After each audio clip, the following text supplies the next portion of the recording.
नमस्कार, स्वागत है आपका राज्यसभा टीवी में। मैं हूं अमृता राय। दिन भर की सुर्खियों पर एक निगाह डालते हैं। आरबीआई की सख्ती का असर, एसबीआई और एचडीएफसी ने 15 बेसिस पॉइंट सस्ता किया लोन। ईएमआई होगी कम, नीतिगत ब्याज दरों में बदलाव नहीं। बेमौसम बारिश से 113 लाख हेक्टेयर पर रबी की फसल बर्बाद। सोनिया गांधी की अनाज खरीद में रियायत की मांग। केंद्र सरकार ने गेहूं खरीद की मानकों को किया ढीला। घर खरीदने वालों को बिल्डरों की मनमानी से मिलेगी राहत। कैबिनेट से रियल एस्टेट बिल को मिली मंजूरी। नियामक संस्था बनाने का प्रस्ताव। सरकारी कर्मचारियों को भी 6% महंगाई भत्ते का तोहफा। राज्यसभा का अगला सत्र 23 अप्रैल से 13 मई तक। संसदीय मामलों की मंत्रिमंडलीय समिति का फैसला। 28 मार्च को राज्यसभा के 234वें सत्र का हुआ था अवसान। और चित्तूर पुलिस ऑपरेशन पर राष्ट्रीय मानवाधिकार आयोग ने मुख्य सचिव और डीजीपी से मांगा जवाब। पुलिस और एसटीएफ के ऑपरेशन में 20 चंदन तस्कर ढेर। और आइए देखते हैं आज की पहली खबर।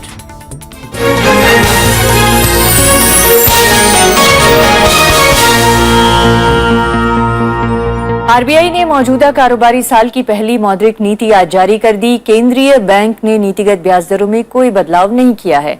आरबीआई गवर्नर रघुराम राजन ने बीते महीनों में 2 बार रेपो दर में कटौती के बावजूद बैंकों के ब्याज दरों में कमी नहीं लाने पर नाराजगी जाहिर की।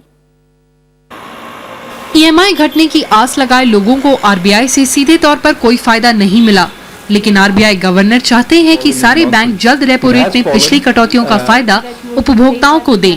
Given that there has been also very little transmission so far from the rate cuts that we effected at the beginning of the year and in March, we're waiting to see transmission taking place. केंद्रीय bank जनवरी और मार्च में repo rate में 25-25 basis point की कटौती कर चुका है, लेकिन अधिकांश बैंकों ने इसका लाभ उपभोक्ताओं को देना शुरू नहीं किया है। आरबीआई ने रेपो रेट, सीआरआर और रिजर्व रेपो रेट में कोई बदलाव नहीं किया। Repo rate 7.5%, cash reserve ratio यानी सीआरआर को 4% पर बरकरार रखा गया है।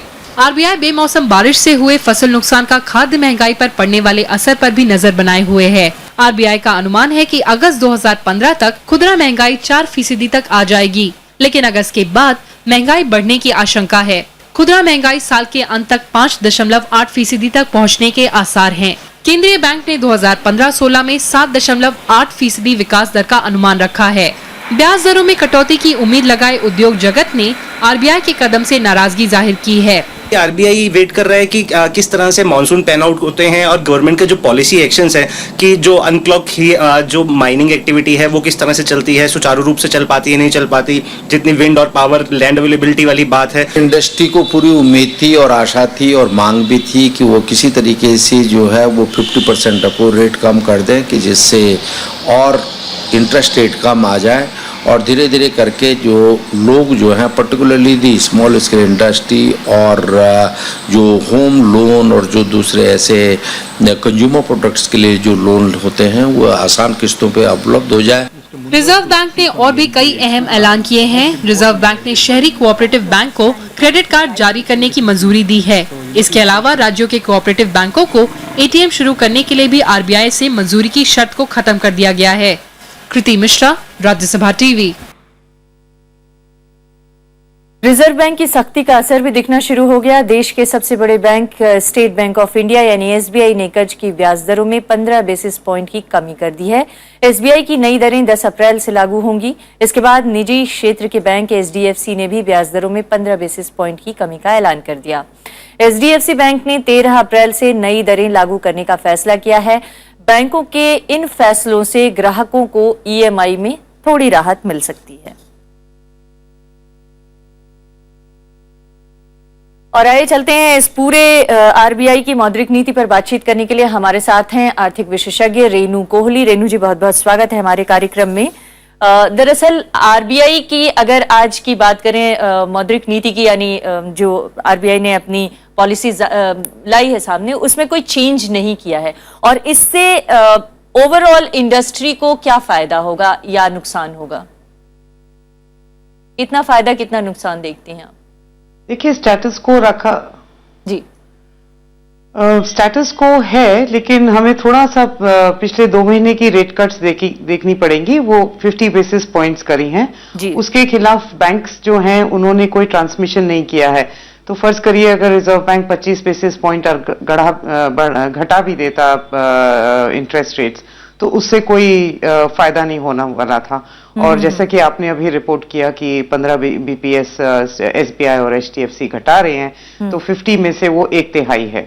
तो आप ट्रांसमिशन देखिए, हमेशा जो होता है कि ट्रेडिशनली एक तो 2 बातें हैं कि इंडियन बैंकिंग सिस्टम जो है वो स्ट्रक्चरल नीचे घटाने में बड़ा समय लेते हैं, लेकिन जब रिजर्व बैंक रेज करता है वो उसमें ऊपर वाले में वो फटाफट फॉलो करते हैं। वो कुछ स्ट्रक्चरल वजह है, और थोड़ा सा बैंक्स अपनी प्रॉफिट्स भी देखते हैं, बैलेंस शीट भी देखते हैं, एक इकोनॉमिक साइकिल मतलब ग्रोथ कैसी हो रही है, लेंडिंग कैसी हो रही है, डिमांड कितनी है क्रेडिट की, उससे भी फर्क पड़ता है। लेकिन आज और आरबीआई दूसरी बात यह गवर्नर है कि ने हमेशा काफी सख्त आवाज में काफी सख्त स्टेटमेंट दिया है बैंकों को, और उसके बाद हम मामूली घटत या हम कहें मामूली ये कहा कि कॉस्ट कमी देखने को मिली है इस रेट्स में, लेकिन वो भी सरकारी बैंक और एचडीएफसी की तरफ से देखने को मिला है। अभी प्राइवेट सेक्टर का सबसे बड़ा बैंक आईसीआईसीआई ने कुछ भी नहीं किया। हाँ, क्योंकि देखिए, जो मेरा सेकंड पॉइंट ये था कि बैंक्स जो है एक लैग से मतलब कुछ समय बाद फॉलो करते हैं, क्योंकि जब वो इंटरेस्ट रेट्स अगर एकदम घटा देते हैं तो सबसे पहले उनको लेंडिंग साइड पे जो है फर्क पड़ता है, क्योंकि डिपॉजिट्स जो हैं जिससे जो उनका कॉस्ट ऑफ फंड्स है वो लॉक्ड इन होते हैं। एवरेज टेन्योर 1 से 3 साल, 3 से 5 साल ऐसे होती है। तो उसको ट्रांसमिशन में उसको घटाने में भी वो कर देंगे, वो फ्रेश डिपॉजिट्स पे अप्लाई होगी। जो पुराने लॉक्ड इन डिपॉजिट्स हैं उस पे तो उनको वो रिटर्न डिपॉजिटर्स को देना ही पड़ेगा, तो वो एक गैप होता है और 2-3 क्वार्टर्स लगते हैं। इसलिए बैंक्स जो हैं, क्योंकि उनकी प्रॉफिटेबिलिटी स्ट्रेन में है, एनपीएस बहुत ज्यादा है और डिमांड फॉर क्रेडिट है नहीं, पाइपलाइन डिमांड जो है लोन्स की वो है ही नहीं, क्योंकि इकोनॉमिक एक्टिविटी बहुत मंदी हुई पड़ी है। अब फर्ज करिए अगर दूसरी सिचुएशन में इकोनॉमिक साइकिल बूम पे चल रही होती, बहुत डिमांड होती लोन्स की, तो बैंक्स मेरे ख्याल से घटा देते, क्योंकि उनको पता है कि टर्नओवर वॉल्यूम्स में इतना होता है लोन का कि उनकी इनकम जो है रिटर्न्स इंटरेस्ट इनकम बढ़ती। तो बैंक्स ये सिचुएशन ये है। तो 15 बीपीएस घटाई है, तो आई गेस थोड़ा सा मॉरल परसुएशन जो होता है सेंट्रल बैंक का, जनरली अथॉरिटीज का, वो दूसरे बैंकों पर भी पड़ेगा। लेकिन इस मॉरल परसुएशन से अगर मान लीजिए 50 बेसिस पॉइंट में आपने 15 बेसिस पॉइंट कम भी कर दिया है, तो आम उपभोक्ता को कितना फायदा होने जा रहा है, या होगा भी या नहीं होगा? ज्यादा कुछ असर नहीं होगा, बहुत मामूली सा होगा, क्योंकि एनवायरमेंट ऐसा है। आप ये देखिए कि इनकम ग्रोथ नहीं हो रही ना। अगर कंज्यूमर्स की इनकम्स नहीं बढ़ रही हैं तो वो 15 बीपीएस और 50 बीपीएस उसका इंटरेस्ट कॉस्ट का बहुत फर्क पड़ता है। और अगर आप कॉर्पोरेट सेक्टर को देखिए तो उनके इंटरेस्ट कॉस्ट जो होते हैं उनकी बैलेंस शीट पे या प्रॉफिटेबिलिटी पे, वो पोर्शन जो है पिछले 3 साल में बहुत जबरदस्त इंक्रीज हुआ है। सो मैन्युफैक्चरिंग कंपनीज खासकर दे आर पर्टिकुलरली वो अफेक्टेड है इस बात से। तो जब तक ट्रांसमिशन बैंकिंग सिस्टम से नहीं होगा, अब रिजर्व बैंक तो डाउनवर्ड डायरेक्शन में जा रहा है, लेकिन बैंक्स जब इसको ट्रांसमिट करेंगे, ऑन एवरेज जो लैग माना जाता है पास्ट हिस्ट्री के बेसिस पे और स्टैटिस्टिकल एनालिसिस से, वो 9 से 10 महीने का बीच में माना जाता है। तो क्या आरबीआई को आपको लगता है कि और भी लेंडिंग रेट में और कटौती करने की जरूरत है, ताकि बैंक थोड़ा अपनी तरफ से प्रोत्साहित हों? आपको ये लगता है, क्योंकि बैंक्स बार बार ये कहते हैं कि ग्लोबल नॉर्म्स सभी इस तरह के नहीं हैं, उनके इस तर्क में कितना दम है? नहीं, मेरे ख्याल से अगर रिजर्व बैंक 25 बेसिस पॉइंट और घटा देता, ऐसा नहीं होता कि बैंक्स जो हैं कल ही वो घटा देते, ऐसा नहीं होता, और बहुत ज्यादा घटा देते, सिंपली क्योंकि उनके डिपॉजिट्स जो हैं, आप देखिए इंटरेस्ट इनकम जो है, नेट इंटरेस्ट मार्जिन जो है, वो डिपॉजिट्स पे जो वो अर्न करते हैं और देते हैं डिपॉजिटर्स को, और लोन्स के ऊपर जो अर्न करते हैं, वो उसका गैप होता है, उसका डिफरेंस होता है। तो वो उसमें जो है एडजस्टमेंट एसिमेट्रिक होता है, एक जल्दी आता है, दूसरे लैग से आता है। तो वो जो है वो कहीं मिड पॉइंट देखेंगे, तो 5-6 महीने 3 क्वार्टर मान के चलिए आप, पूरा ट्रांसमिशन होने में लगेगा। जी, लेकिन ओवरऑल अब आप कह रही हैं कि जो सिचुएशन है उसमें बैंकों के सामने इससे कोई और बहुत ज्यादा बेहतर ऑप्शन नहीं है, तो फिर अगर आम उपभोक्ताओं के लिहाज से देखा जाए तो आपकी नजर में ओवरऑल इकोनॉमी को दुरुस्त करने के लिए क्या करने की जरूरत है? देखिए, मॉनेटरी पॉलिसी का जो इम्पैक्ट होता है वो सॉफ्टर इंटरेस्ट रेट रिजीम, ये कोई शक नहीं है, इसमें कोई दो राय नहीं है, डेफिनेटली हेल्प करेगा, इकोनॉमी को नर्चर करेगा, लेकिन उसका हमेशा लैग जो है बहुत थोड़ा सा लॉन्ग होता है। आप सोचिए कि 9-10 महीने लगते हैं। उसके अलावा जो इकोनॉमी को असिस्ट करने के लिए हैं, गवर्नमेंट के हाथ में टूल्स हैं, उन्होंने जो बजट में डेफिनेटली कोशिश की है और बहुत सरकार ने जो है फैसिलिटेट करने की कोशिशें करी हैं और करते भी चले जा रहे हैं। कुछ जो रिफॉर्म्स हैं जैसे स्ट्रक्चरल रिफॉर्म्स हैं वो टाइम लगेगा, उनका इफेक्ट जो है नॉर्मली एक साइकिल होता है 1 से 2 या 3 साल, डिपेंडिंग ऑन कौन से रिफॉर्म की हम बात कर रहे हैं, वो लगता है, उसमें होता है। कुछ ऐसे हैं चीजें जो नेचुरल वे में ही टाइम लगेगा, जैसे अगर हम फर्ज करो एग्जाम्पल के लिए इंफ्रास्ट्रक्चर फर्म्स लेते हैं, जो प्रोजेक्ट्स जिसके बारे में इतनी चर्चा हुई है पिछले 2-3 साल में, जो स्टॉल थे, different land acquisition, environment clearance वगैरह, इन इश्यूज की वजह से उनकी क्लियरेंस बहुत फास्ट हुई है। लेकिन पिछले मई से ये एक्सपीरियंस है कि जितने भी प्रोजेक्ट क्लियरेंसेज इतनी फास्ट क्लियर हुए हैं, डिस्पाइट दैट वो प्राइवेट सेक्टर इंफ्रास्ट्रक्चर फर्म्स में वो एपेटाइट नहीं है कि वो, उनकी बैलेंस शीट्स इतनी स्ट्रेन्ड हैं और नॉन परफॉर्मिंग लोन्स इतने इंक्रीज हो गए हैं कि एडिशनल रिस्क लेने का एपेटाइट नहीं है, ये माहौल नहीं है। तो वो एक नेचुरल साइकिल होती है कि आपकी कैश फ्लो रेस्टोर होगी, रेवेन्यू स्ट्रीम बढ़ेगी, तभी तो एक कंपनी या फर्म सोचेगी कि भाई मैं फ्रेश इन्वेस्टमेंट करूं। तो वो जो है वो एक ऐसी साइकिल है, एक कहते हैं कि पास्ट ग्रोथ में अगर बहुत जबरदस्त ग्रोथ हो गई, बहुत रैपिड एक्सपेंशन हुआ, कंसिस्टेंटली हुआ, तो वो अपने आप में ही एक अनसस्टेनेबल सिचुएशन पे आ जाता है। It has to slow down. जी, तो वो वाली सिचुएशन चल रही है अभी। जी, रेनू जी, हमसे बातचीत करने के लिए आपका बहुत बहुत धन्यवाद। ये थी आज की पहली खबर।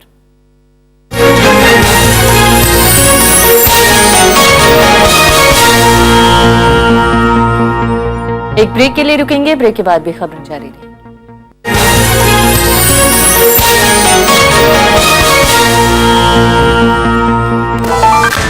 केनिया के कॉलेज पर अल शबाब का आतंकी हमला, दहशत के साए में केन्या। देखिए देश देशांतर, केन्या में कत्लेआम, आज रात 8:30 बजे।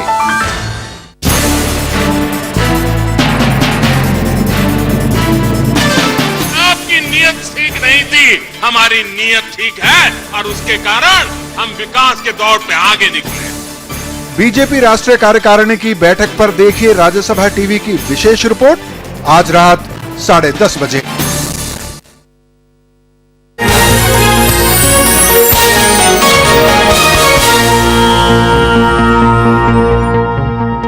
केंद्रीय कैबिनेट ने आज कुछ महत्वपूर्ण फैसले लिए हैं। कैबिनेट ने लंबे वक्त से अटके पड़े रियल एस्टेट रेगुलेशन बिल को आज मंजूरी दे दी है। इस विधेयक में घर खरीदने वाले लोगों को बिल्डरों की मनमानी से बचाने के लिए कई कड़े कानूनी प्रावधान किए गए हैं। इसके अलावा केंद्रीय कर्मचारियों के महंगाई भत्ते में 6% का इजाफा भी किया गया है। बारिश से फसलों के नुकसान के मद्देनजर भी केंद्र सरकार ने गेहूं की खरीद के मामले में किसानों को रियायत दी है। गेहूं में नमी की मात्रा 14% से ज्यादा होने पर भी एफसीआई अब गेहूं की खरीद कर लेगा।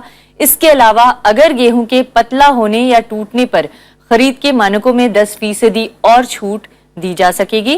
केंद्रीय कांग्रेस अध्यक्ष सोनिया गांधी ने इस बारे में आज सरकार को एक चिट्ठी भी लिखी थी। और हमारे संवाददाता विशाल दहिया इस पूरे मामले पर ज्यादा जानकारी के साथ हमारे साथ हैं। विशाल, सीसीईए की बैठक में जो सबसे महत्वपूर्ण फैसला हुआ है वो बिल्डरों की मनमानी से आम उपभोक्ताओं को बचाने का मामला शायद सबको ज्यादा अपील करे। इसमें और क्या-क्या राहत की उम्मीद की जा सकती है रियल एस्टेट जो कानून है या बिल है उसको मंजूरी के जरिए? देखिए अमृता, रियल एस्टेट रेगुलेटरी और डेवलपमेंट अथॉरिटी बिल 2013 जो है उसमें कुछ बदलाव जो हैं उनको मंजूरी दी गई है इस कैबिनेट की बैठक में। और सबसे महत्वपूर्ण बात जो है वो ये कि जैसा आपने कहा कि जो बिल्डर्स जो आम जनता है या आम उपभोक्ता है जो कि मकान खरीदना चाहता है, अपने सपनों का मकान खरीदता है इन बिल्डर्स से, लेकिन कुछ ऐसे केसेस भी सामने आए हैं जिनमें उस आम उपभोक्ता को निराशा का सामना करना पड़ता है, या तो जिन मानकों पर या जिन तय शर्तों पर मकान बेचा गया है उन शर्तों को पूरा नहीं करता है बिल्डर, या फिर जितने समय में वो मकान बनाकर देना चाहिए उतने समय में वो मकान बनकर नहीं मिलता है उपभोक्ता को। तो इन सब चीजों से कैसे उपभोक्ता को राहत मिल सके, उसके लिए इस सेक्टर के लिए यानी कि रियल एस्टेट सेक्टर के लिए एक रेगुलेटर की स्थापना करने का प्रावधान है और कई सख्त और कानूनी प्रावधान लाए जाएंगे ताकि किसी तरह से जो आम उपभोक्ता उसको किसी तरीके से परेशान न कर सके बिल्डर, उसको किसी परेशानी का सामना ना करना पड़े सिर्फ इस वजह से कि बिल्डर के पास पैसे की कमी है या फिर बिल्डर के पास समय की कमी है, क्योंकि वो और अलग अलग प्रोजेक्ट्स में भी इन्वॉल्व है। तो इन सब बातों का ध्यान रखने के लिए कुछ नए अमेंडमेंट्स लाए गए हैं इस बिल में। रेगुलेटरी मैकेनिज्म को और थोड़ा सा मजबूत किया जाना है और उसके अलावा जैसा कि आपने बताया, दूसरा अहम और महत्वपूर्ण फैसला था वो था 107% से बढ़ाकर 113% कर दिया गया है महंगाई भत्ते को। केंद्र सरकार के जो कर्मचारी हैं उनकी तनख्वाह जो पाते हैं वो उनके लिए, और जो केंद्र सरकार से पेंशन पाते हैं उन सब के लिए ये एक बहुत ही खुशी की खबर कही जा सकती है। लेकिन इसके अलावा कृषि क्षेत्र जो है वो संकट के दौर से गुजर रहा है और इस मसले पर भी कैबिनेट ने फैसला लिया है कि एफसीआई से जो खरीद होगी गेहूं की खासतौर से उसमें कुछ रियायत दी जाएगी। इससे किसानों को कितना फायदा होने की उम्मीद देख रहे हैं आप?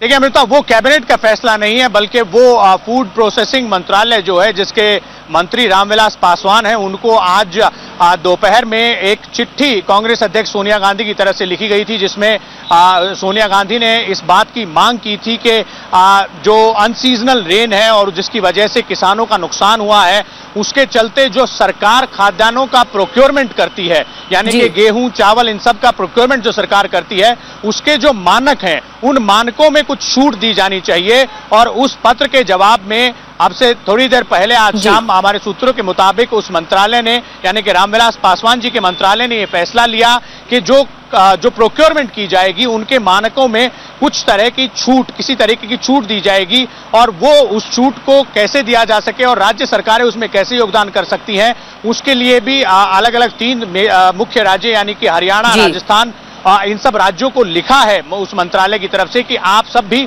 इस तरीके से जब किसानों से खाद्यान्न खरीदेंगे तो जो मानक है, जो तय मानक हैं, उनमें कुछ छूट दी जा सकती है। बहुत बहुत धन्यवाद हमसे बातचीत करने के लिए विशाल। तो विशाल बता रहे थे कि केंद्रीय कैबिनेट की मीटिंग में रियल एस्टेट से जुड़ा महत्वपूर्ण बिल एक तरह से कहें मंजूर हो गया है, लेकिन दूसरी तरफ सरकार की तरफ से एक और पहल की गई है कि जो बारिश और ओलावृष्टि से नुकसान वाले किसान हैं उनको भी थोड़ी राहत दी जाए। लेकिन इसी बीच फरवरी महीने से जो बारिश और ओले की वजह से देश में नुकसान हुआ है, बताया जा रहा है तकरीबन 125 लाख हेक्टेयर जमीन पर रबी की फसल बर्बाद हो गई है।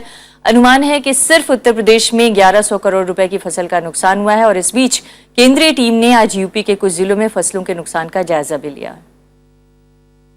बेमौसम बारिश और ओलों ने रबी की फसल को कई राज्यों में भारी नुकसान पहुंचाया है। इसी नुकसान का जायजा लेने के लिए नितिन गडकरी की अगुवाई में केंद्रीय मंत्रियों की टीम मंगलवार को आगरा पहुंची। नितिन गडकरी ने किसानों को निराश नहीं होने का दिलासा दिया और केंद्र सरकार की ओर से हर संभव मदद का भरोसा भी दिया। उन्होंने किसानों को मदद के मामले में राज्य सरकार के रवैये की भी आलोचना की। उत्तर प्रदेश के मुख्यमंत्री जी को, मुख्य सचिव को ये कहना चाहता हूँ कि इस संकट में भारत सरकार आप सबके साथ है, किसानों के साथ है।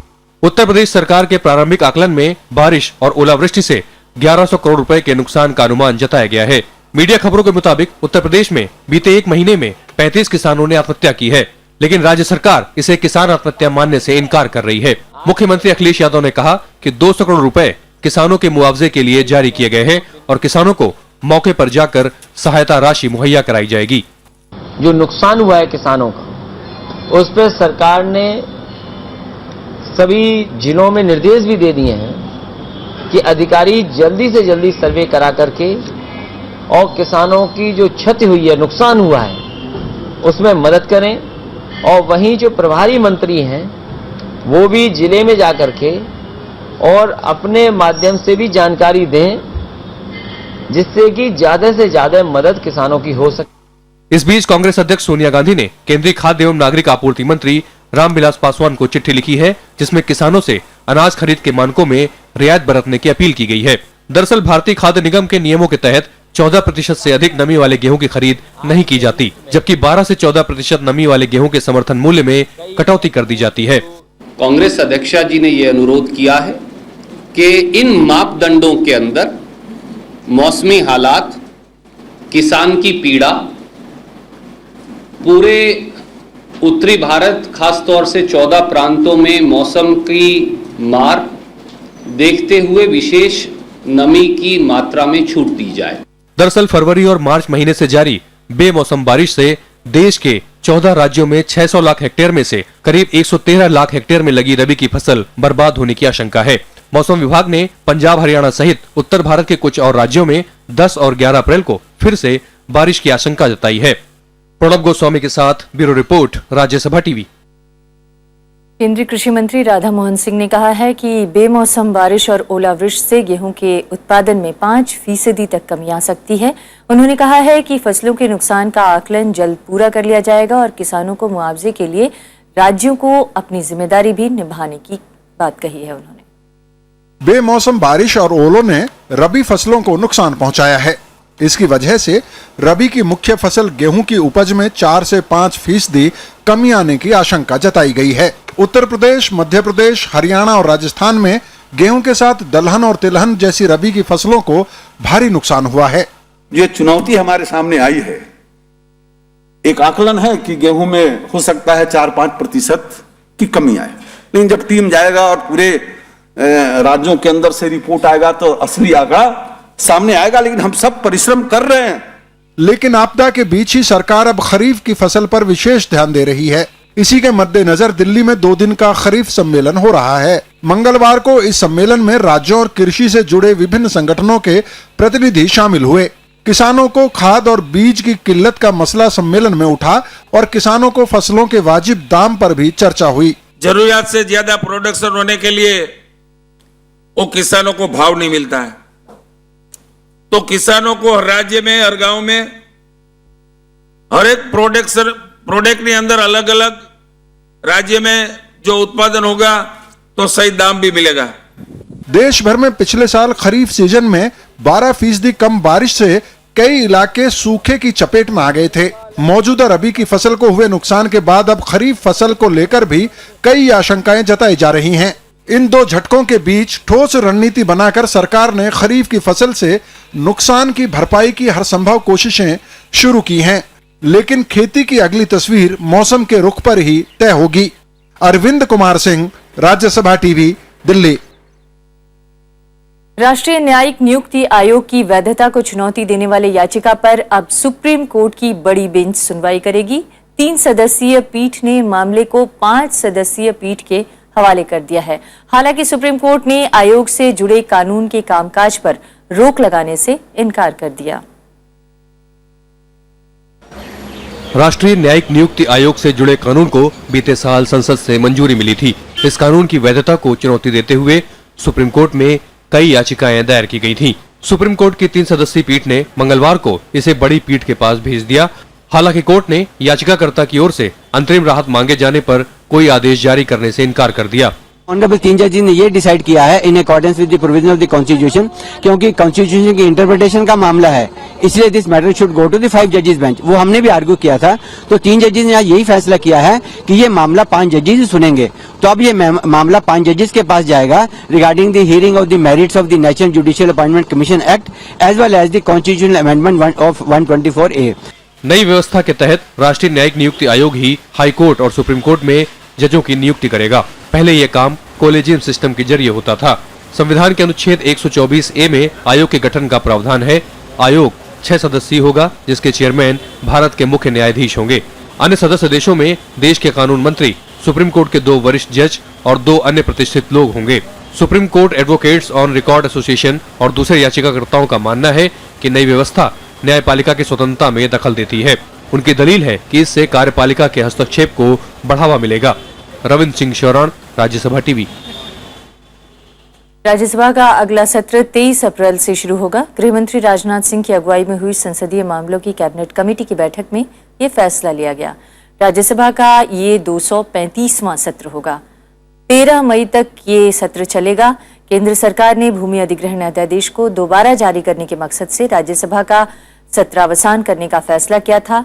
लोकसभा की कार्यवाही तय समय के मुताबिक 20 अप्रैल से ही शुरू होगी। लोकसभा का सत्र 8 मई तक चलेगा। आम आदमी पार्टी के दो गुटों के बीच जारी बगावत में एक नया खुलासा हुआ है। पार्टी के प्रवक्ता पद से हटाई गई आतिशी मरलीना की चिट्ठी ने आपसी टूट की जड़ का पूरा इल्जाम संस्थापक सदस्य शांति भूषण पर लगाया है। हालांकि प्रशांत भूषण ने इस मामले में सफाई देते हुए इन सभी आरोपों को सिरे से खारिज किया है।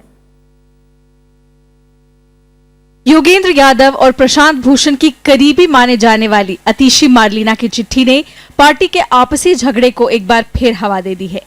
आतिशी मारलीना ने पार्टी नेताओं को चिट्ठी लिखकर आपसी टूट का कारण शांति भूषण को बताया है। आतिशी ने चिट्ठी में बताया है कि संजय सिंह के सहमति बनाने के बावजूद शांति भूषण जिद पर अड़े रहे और उन्होंने घर छोड़ने की धमकी दी थी, जिसकी वजह से प्रशांत भूषण को झुकना पड़ा।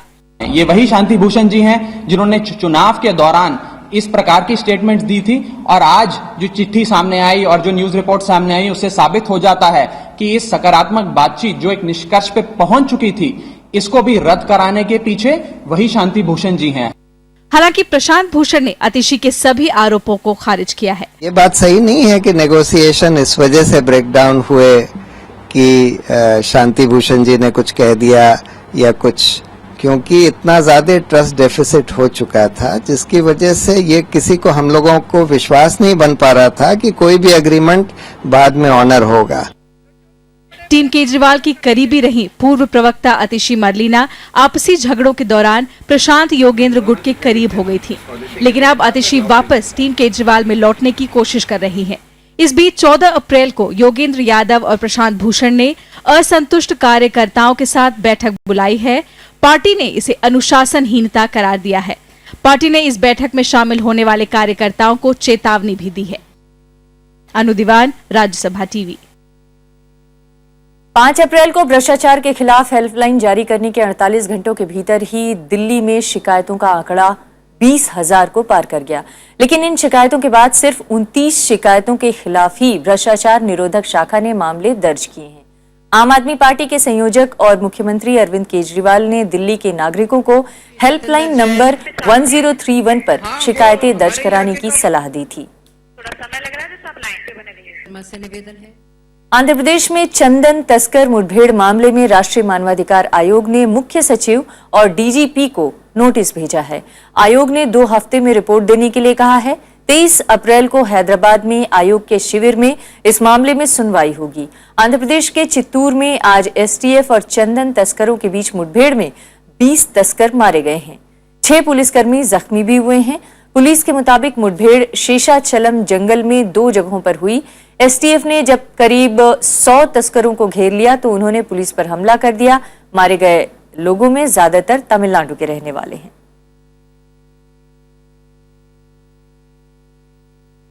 इस बुलेटिन में फिलहाल इतना ही। नमस्कार।